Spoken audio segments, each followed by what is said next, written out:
Alors, pour reprendre Claude Issard tout à l'heure, quand il parlait du représentant de la CEDEAO, ça donnait une certaine carrure à l'événement, et puis le fait que ce soit une implication internationale. Et là, on va jusqu'à la chefferie, le chef de village. Donc ça veut dire que c'est balisé, et depuis la tradition de la coutume, les institutions internationales et tout, ça veut dire que le FEMUA est assis. Ouais, mais ça sera prétentieux de le dire, parce que vous savez que chaque année, on a des défis à relever, mais déjà avoir le soutien du chef du village et d'avoir surtout le parrainage du président de la commission de la CEDEAO avait dit qu'il y a une attention particulière qui est portée au FEMUA de par toutes les autorités et toutes les couches sociales. Ce qui fait de cet événement un événement spécial, qui est un festival qui n'est pas forcément comme les autres, par son fort caractère social, parce que c'est son ADN même qui est là. Et puis aussi le fait qu'on sente qu'il y a toute une population qui est derrière. Regardez un festival qui se passe dans une ruelle dans le Mambo pendant 8 ans, il n'y a jamais eu une seule bagarre. Même la psychologie des gens a été touchée par ce festival. Quand Alpha Blondy joue dans des stades où on a presque combien de milliers de personnes, les gens se battent, ils se bagarrent et tout, mais à Lumambo, Alpha Blondy l'a joué sans qu'il y ait une seule main qui soit partie. Ça veut dire que c'est un esprit qui est là, et cet esprit, je crois que c'est inné, c'est Dieu qui donne cet esprit, c'est pas la magie des magiciens comme on le dit. Et pourtant si, et pourtant si. Non, c'est quelque chose qui est béni.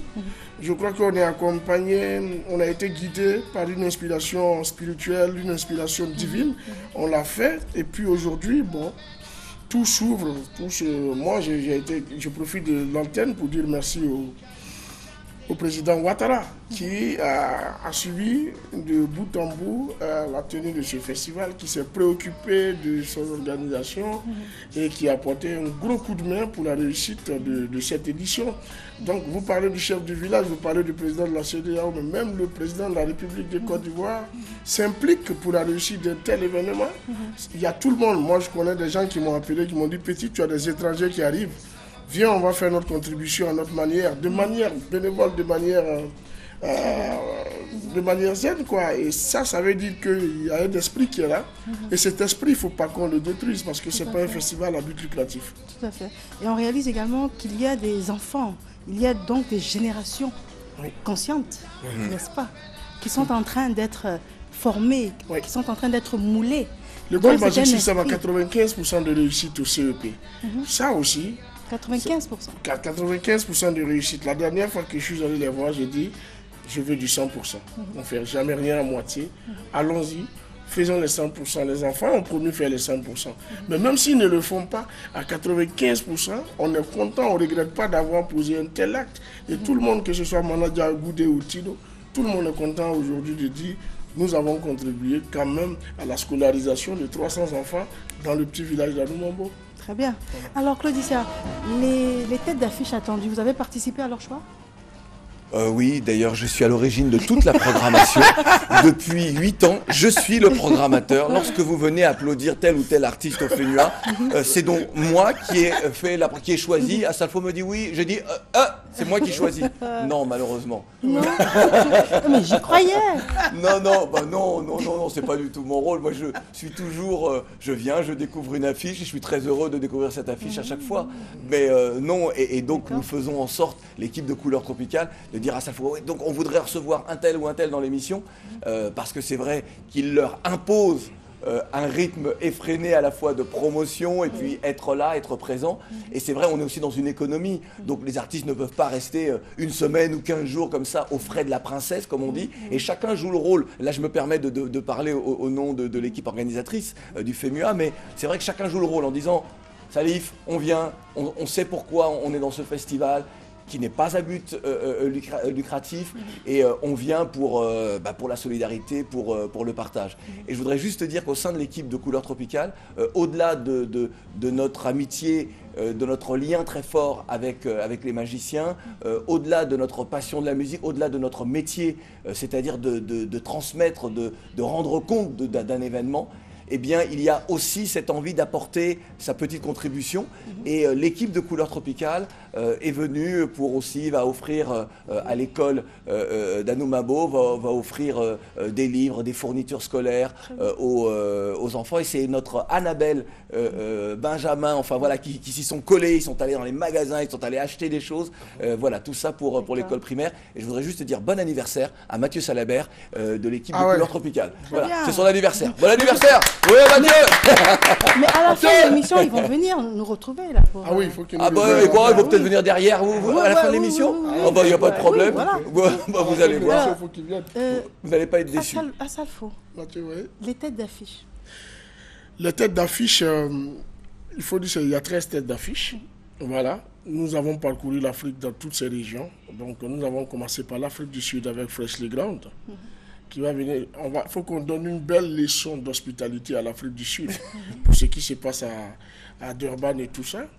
Il y a l'Ouganda qui va être représenté par Joël Sebunjo, la République démocratique du Congo par Fali Ipupa, le Mali par Habib Kouaté, le Cap-Vert par Philippe Montero, le Burkina Faso par Smarty, la Côte d'Ivoire, il y aura Baïs Pinto, Baïs Pinto, Razgoudi Brown, Zouglou Makers et Antoinette Conan. Voilà, donc il y a 13 artistes au total. La France sera représentée par Zao et les États-Unis par Meta and the Cornerstone.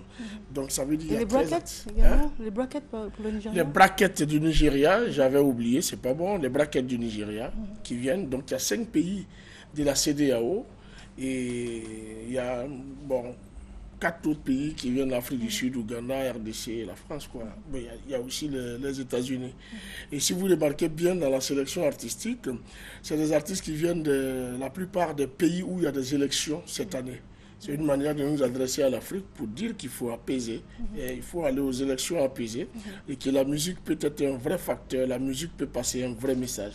Aujourd'hui, c'est ce que nous allons faire, parce que nous allons réunir toutes ces communautés-là pour dire aux politiques, allons-y pour une Afrique qui évolue. Alors là, c'est le commissaire général du FEMUA, ou bien c'est l'ambassadeur qui parle? Non mais voilà, Marielle, vous vous rendez compte quand même, c'est-à-dire que le gars a calculé son histoire en disant ces pays-là iront aux élections, cela, Durban, ce qui se passe en Afrique du Sud, c'était pas prévu, hein. Mais il sait rebondir. C'est pour dire la vision qu'a ce garçon. Il a une vision très claire de la situation. C'est une alchimie entre le secrétaire général FEMUA et l'ambassadeur. Non, ça c'est le commissaire général du FEMUA qui parle, parce que c'est le FEMUA qui a fait de moi un ambassadeur aujourd'hui. Tout à fait. D'accord. C'est ça. C'est bien dit. Non, mais bien dit. je dis souvent, et je sais que je ne suis pas dans l'exagération lorsque je le dis en interview ou sur RFI dans Couleurs Tropicales, je dis Assalfo est un des hommes les plus influents de Côte d'Ivoire et d'Afrique. Au même titre que Youssou N'Dour. Ce sont des gens qui, par la musique, ont réussi à faire bien plus, à aller bien au-delà et à être des personnes influentes. Ils peuvent parler, ils peuvent voyager dans l'avion du président français, ils peuvent... Oui. Voilà. Et toujours avec humilité, ils nous reviennent. Oui, exactement. Et là, c'est très important. Alors, FEMUA 8 éclaté? Éclaté, puisqu'on a 3 communes. On a Anoumambo qui est dans la commune de Marcory, qui va avoir 2 concerts. On a le plateau. Les concerts au plateau s'ouvrent demain avec Habib Kouaté et après-demain avec Joël Sebunjo. Juste après, on rejoint la grande scène à Noumambo avec les 20 ans de Couleurs Tropicales et la programmation artistique du FEMUA. Donc les 24 et 25, c'est à Noumambo.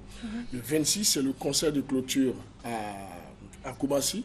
Mais ce qu'il ne faudrait pas oublier, c'est que le FEMUA a plusieurs volets.